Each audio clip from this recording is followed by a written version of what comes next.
A parent's worst nightmare is having a child go missing, even when that child is an adult. Even more frightening is when the child went missing in another country, where the system of justice and police investigations are as much a mystery as the disappearance. Tim Blackman and Jane Steer experienced this nightmare when their 21-year-old daughter, Lucie Blackman, disappeared in Tokyo in July of 2000. Lucie was born in Sevenoaks, Kent, England on September 1st, 1978. She had two younger siblings, Sophie and Rupert. She was interested in traveling and learning about foreign cultures. One day, she decided to accomplish her dream of traveling by becoming a flight attendant for British Airways. Lucie Blackman decided to take a year off from work with her friend, Louise Phillips. Both women were flight attendants with British Airways, so they were accustomed to traveling and seeing the world. But they wanted to really experience life in other countries instead of just bouncing in and out of flights. The two women had 90-day tourist visas for Japan, and they found a room in Tokyo. Their visas were for tourism only, not work, but Lucie was feeling pressure due to not having an income and needed to pay off some credit card debt. Lucie and Louise found what seemed to be safe jobs at the Casablanca bar in Tokyo's Roppongi district. The friends were hostesses at Casablanca. Demand was high for white Western women to spend time with wealthy Japanese businessmen. A hostess could make about 1,500 pounds per week just visiting and drinking with businessmen. The rules for engaging a hostess made the job appealing. Women were dressed modestly. They were not expected to be physically affectionate with their dates in any way, and the conversations were kept neutral. They talked about work, sports, or other interests the men had. Appearances can be deceiving, however. The Casablanca management placed a great deal of pressure on the women to go on dates outside the club with the rich businessmen that they meet in the club. There were leaderboards posted in the changing rooms for the women showing who was bringing in the most dates. This added pressure stressed Lucie, making her feel unworthy because others had many more dates than she did. Her luck changed on July 1st, 2000, when she was invited on a date with a wealthy man who also spoke English well. Lucie dressed up in a black dress, sandals, and a heart-shaped diamond necklace. She called Louise and explained her plans for the evening. In fact, Lucie made several calls during the date to Louise. Her date had given her a mobile phone and a bottle of Dom Perignon champagne. She also called her boyfriend. This was the last call from Lucie. Lucie clearly was very communicative, so when she abruptly stopped responding to calls and didn't come home, Louise was immediately alarmed. She began calling other friends and Lucie's family, trying to see if anyone had heard from her. As Louise became more and more frantic, she received one more phone call from a man she didn't recognize. The caller explained that Lucie had run away to join a new religion and was training for life in the group. The caller claimed that Lucie would not be calling any friends or family again. Louise and Lucie's family did not believe that Lucie would have joined a cult or cut off communication with her family so abruptly. They contacted Tokyo police and explained she was missing. Lucie's sister, Sophie, flew to Tokyo immediately to start looking for Lucie. Louise, Sophie, and the rest of the family soon found that the Tokyo police did not have the sense of urgency they did about finding Lucie.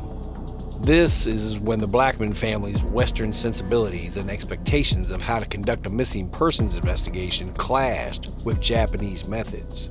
The Japanese police did not take initial reports of Lucie's disappearance seriously.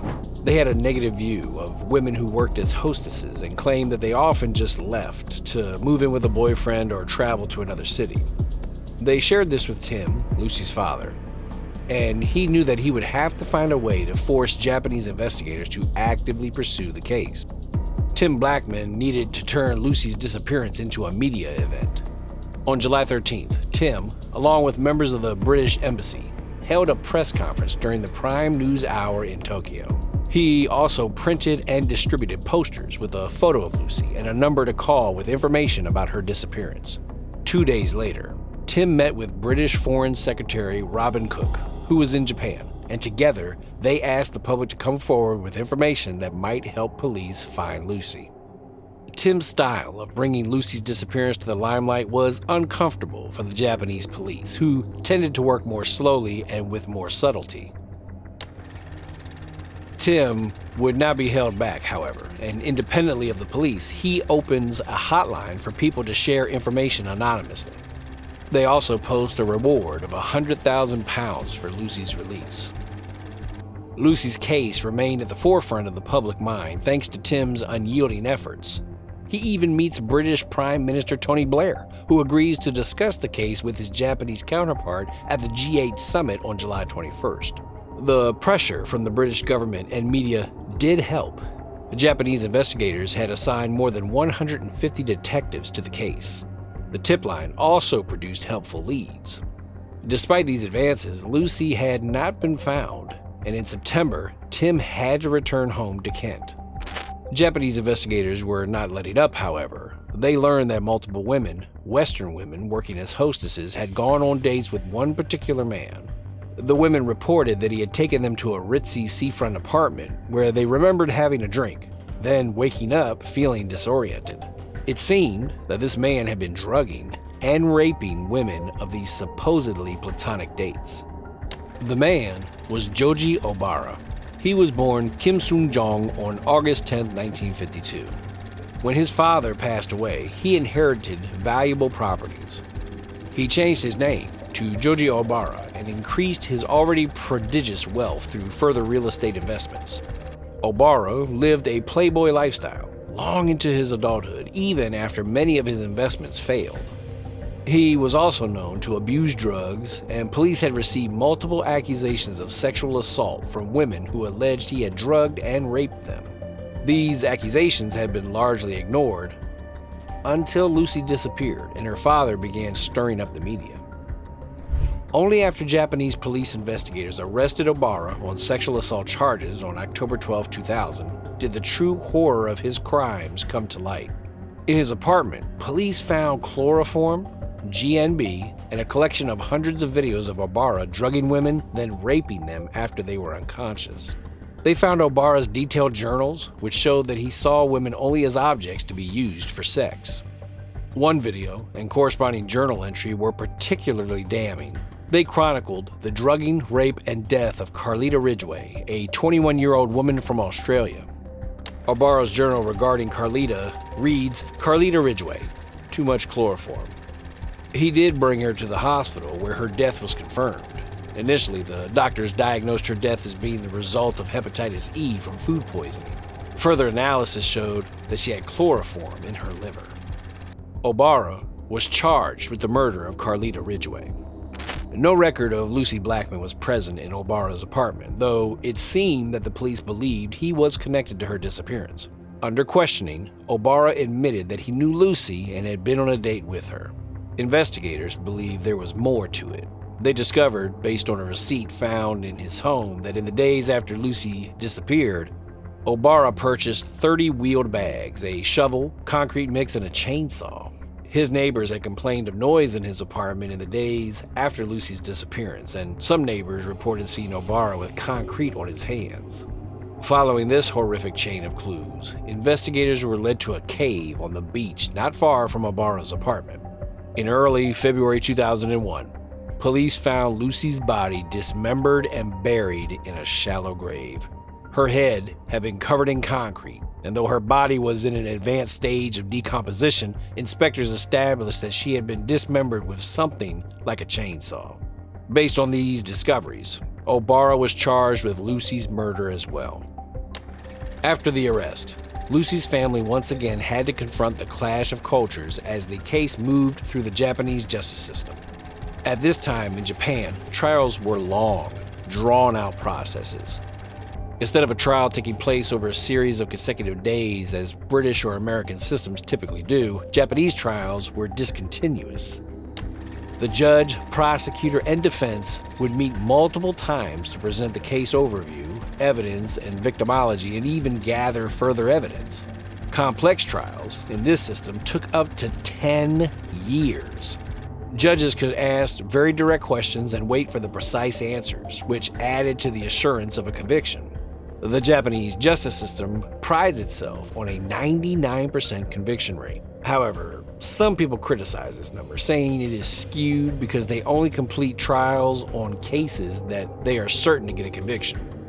Additional critics of the Japanese justice system point out that they do not complete autopsies, instead recording causes of death like heart failure to cover up potential crimes.